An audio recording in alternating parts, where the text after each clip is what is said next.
National Education Policy NEP 2020 की guideline की मतुंगिना हंदक क्लास 10 एग्जाम थाखिबा महाइरोय सिंगदा ग्रेडिंग सिस्टम चटनबा हौरगनी लोइनना एग्जाम थाबा ngamhaudaba national amadi international की थाकता सानरिबा महाइरोय सिंगना बोसम ऑफिस ता क्लेम तौरकलगा एग्जाम थाबा यानबा सिलगनी हाइना board of secondary education Manipur बोसम की चेयरमैन अखाम जॉय कुमार ना फोंदोखरे बाबूपरादा लैबा board of secondary education Manipur की होलदा ngasi पांगथोकपा पाउ की मिफम अमदा जॉय कुमार ना फोंदोखिबदा मणिपुर लेंगा की एजुकेशन डिपार्टमेंट के सेक्रेटरी दगी ग्रेडिंग सिस्टम चटननबा बोर्ड असिगी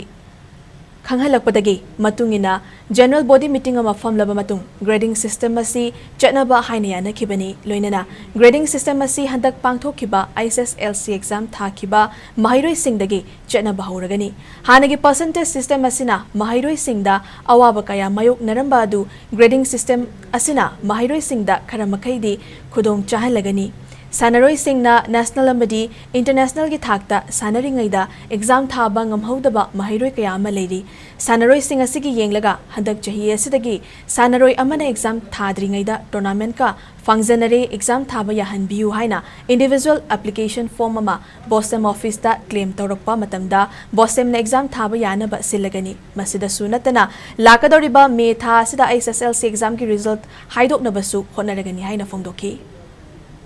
हतक्सी अनौबा Manipur government secretary education department की ग्रेडिंग सिस्टम चननबगी स्टैंडिंग ऑर्डर बोर्ड की माइकैदा थम्बिरकले मरम अदुना हारिबा ऑर्डर असी ngarang अखोगी बोर्ड की मेंबर जनरल बॉडी फमगा मसीगी ची यामना कुमना खनन नैनरे अदुगा लोइना लोइना मसीगी एंडोर्स तौदना अखोई एडॉप्शन तौबा मसी गवर्नमेंट हारिबसे इंदुना हतकी चही लाखदोरिबा रिजल्ट से 2024 की ISSLC एग्जाम सिंदगी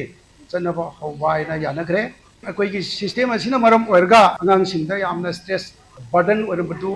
खरा हंदरकनी हाइना अखोई लौजै जून और जुलाई स्वाइदा तौबा परीक्षा अमा ममांगदा अखोगी कंपार्टमेंटल हाइना तौरबदु इंप्रूवमेंट एग्जाम हाइबा टाइटल तौरगा अखोई अदुगी इंप्रूवमेंट एग्जाम लेरगनी